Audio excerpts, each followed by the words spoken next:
Olá, tudo bem? Estou aqui para te auxiliar a resolver as atividades da semana 6, última semana desse PET 2, 2021, da disciplina de Química do segundo ano do ensino médio. Antes de iniciar aí a correção da atividade, dê um like no vídeo, se inscreva no canal para fortalecer aqui o nosso trabalho.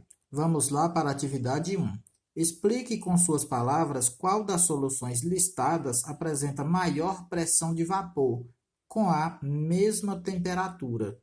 Então, temos uma solução aquosa de 0,01 mol por litro de hidróxido de potássio.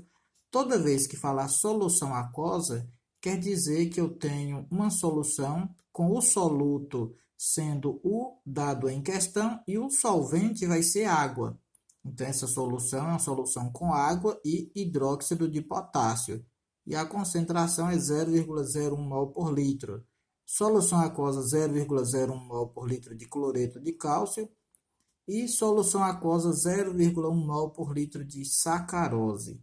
Então, sabemos que o hidróxido de potássio e o cloreto de cálcio, elas são substâncias iônicas e elas dissociam em água liberando íons. E a solução aquosa aqui de sacarose, a sacarose ela é uma substância molecular.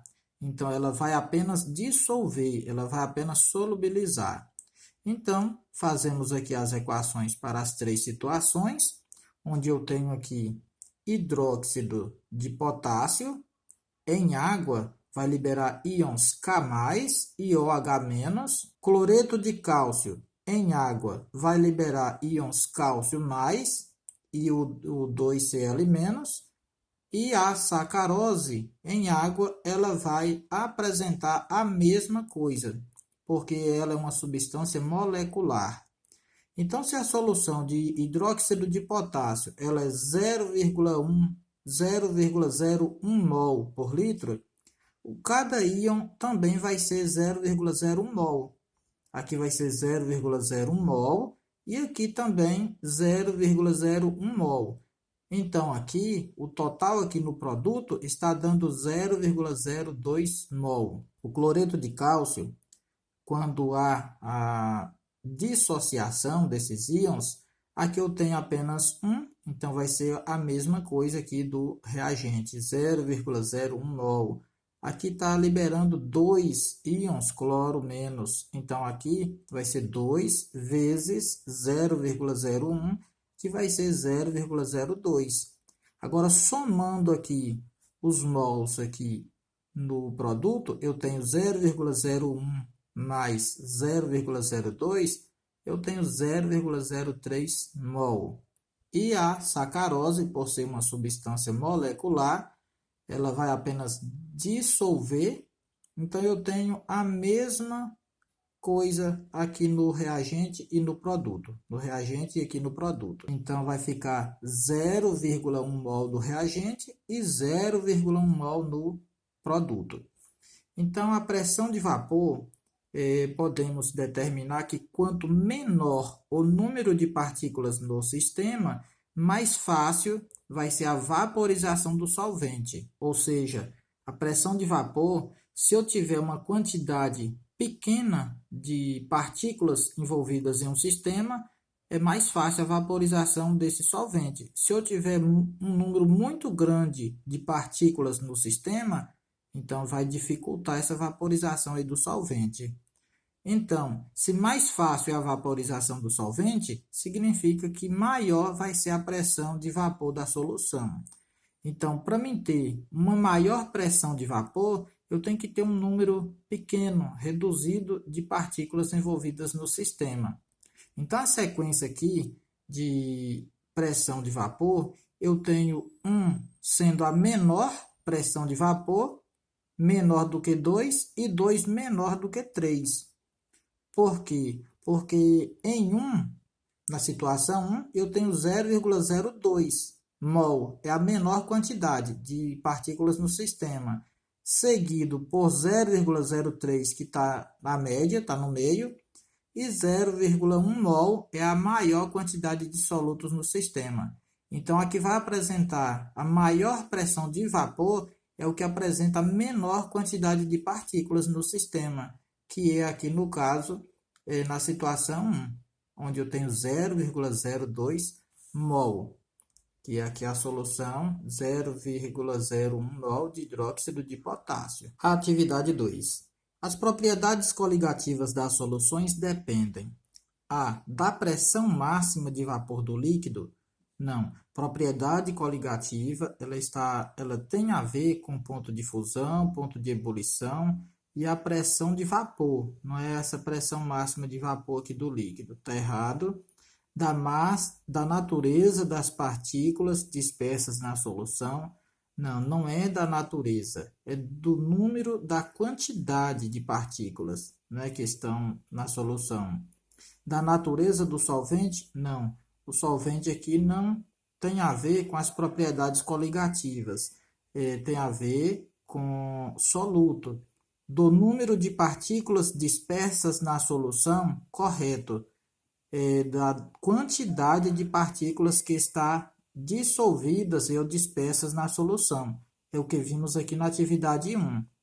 Quanto essa quantidade é que tem a ver com as propriedades coligativas. Da temperatura de ebulição do líquido? Não, tem a ver com as três situações, né? Ebulição, a fusão e a pressão de vapor. Então, a letra D, a alternativa correta. Atividade 3. A adição de sacarose a 1 litro de água pura fará com que assinale a alternativa incorreta. Então, 4 alternativas aqui estão corretas. No caso, A, B, D e E são as alternativas corretas. E a letra C é a incorreta. Sua pressão de vapor seja menor, então, quando adiciona sacarose em água, a pressão de vapor vai ser menor, com certeza. Seu ponto de fusão abaixe, esse fenômeno aqui dá o nome de crioscopia. Sua pressão de vapor seja maior? Não. Quando adiciona um soluto em um solvente, a pressão de vapor ela vai ser menor e não maior. Então, a letra C é a alternativa incorreta. Seu ponto de ebulição aumente? Quando a ebulição aumenta, o nome da propriedade coligativa é chamada ebulioscopia. Seu ponto de congelamento abaixe? Corretamente também. O ponto de congelamento, a água congela a 0 graus. Se eu adiciono um soluto nessa água, esse ponto de congelamento não vai ser mais 0 graus, e sim abaixo de 0. Pode ser menos 5, menos 10, vai depender da quantidade de soluto que eu adicionar. Letra C vai ser a alternativa correta. A atividade 4. É comum adicionarmos sal ou açúcar na água para realizar algumas receitas, como fazer café. Essa prática é conhecida como. Então, quando eu adiciono um soluto em uma água, significa que vai aumentar a temperatura de ebulição. Se a água entra em ebulição a 100 graus Celsius, a pressão a nível do mar, a pressão aí de um atm, então, quando adiciona um soluto nela, essa temperatura de 100 graus Celsius vai ser aumentada. Então, ela vai passar para o estado gasoso aí, acima de 100 graus Celsius. Esse fenômeno que acontece, que é uma propriedade coligativa, dá o nome de ebulioscopia, ou seja, vai aumentar a temperatura de ebulição. Ebulioscopia é a primeira. Ebulição é quando a substância sai do líquido para o gasoso, né? Uma substância, não tem a ver aqui com soluto e solvente. Crioscopia diz a respeito quando a temperatura vai entrar aqui, ó, temperatura de congelamento, né? É a crioscopia. E tonoscopia, que não tem nada a ver com essa atividade aí. Letra A é a correta. Atividade 5, ou seja, última atividade da semana e última atividade do PET. Responda nesse espaço a situação problema do início deste plano de ensino. Dicas.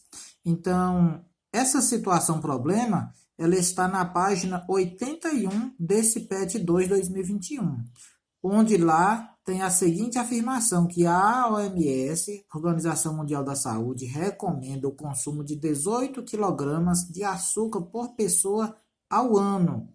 Passando esse valor de 18 quilos para grama, eu multiplico 18 vezes 1.000, eu vou ter 18.000 gramas. Então, 18.000 gramas é o consumo de uma pessoa por ano. Agora, aqui fala, pesquisa as variadas formas de fazer café e as quantidades de açúcar nessas preparações. Quantas xícaras de café um brasileiro poderá tomar em um mês e em um ano? E pesquise a quantidade em massa de açúcar ideal para uma xícara de café de 50 ml. Então, eu fiz aqui tudo junto e misturado. Eu fiz uma pesquisa na internet e encontrei uma receita de um café lá onde a pessoa utiliza 3 xícaras de água, 3 colheres sopa de pó de café e 3 colheres sopa cheias de açúcar. Então, o volume dessa xícara de água, de uma xícara, é aproximadamente 240 ml. As 3 xícaras é 3 vezes 240, é igual a 720 ml. Como nós estudamos aqui concentrações, a gente utiliza grama por litro, então eu passei esse volume em ml para litro. Basta dividir 720 por 1.000, eu vou ter 0,720 litros.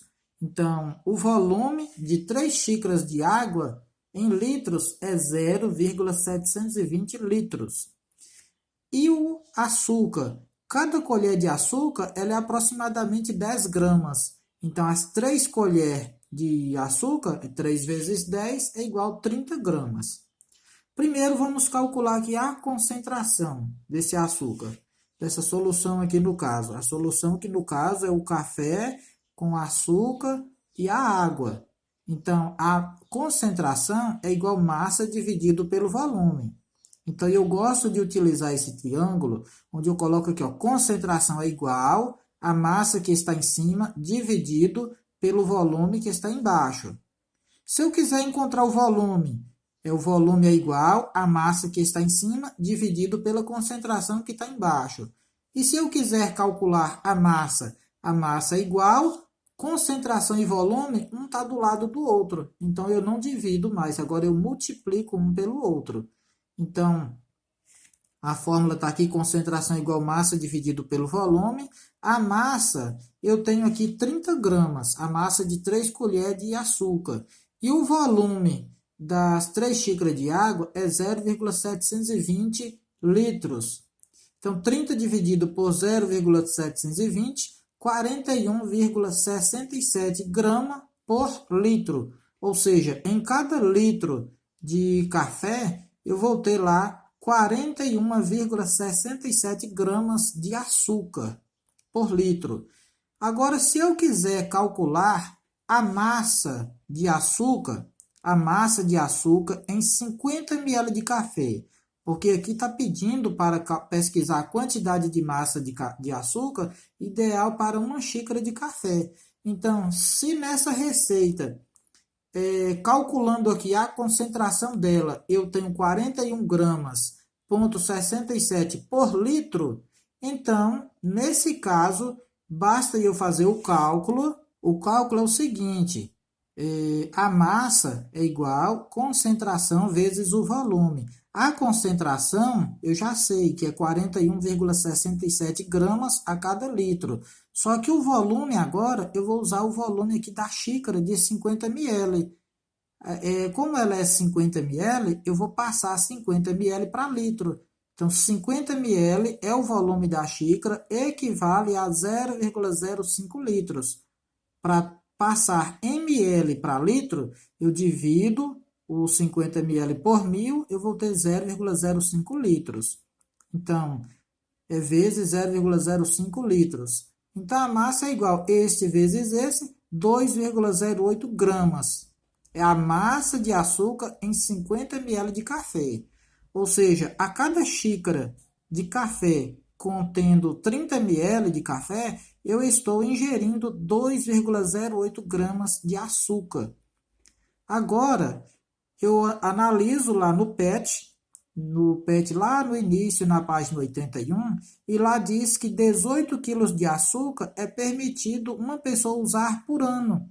Então, 18 vezes 1.000, eu vou ter aqui um valor de 18.000 gramas.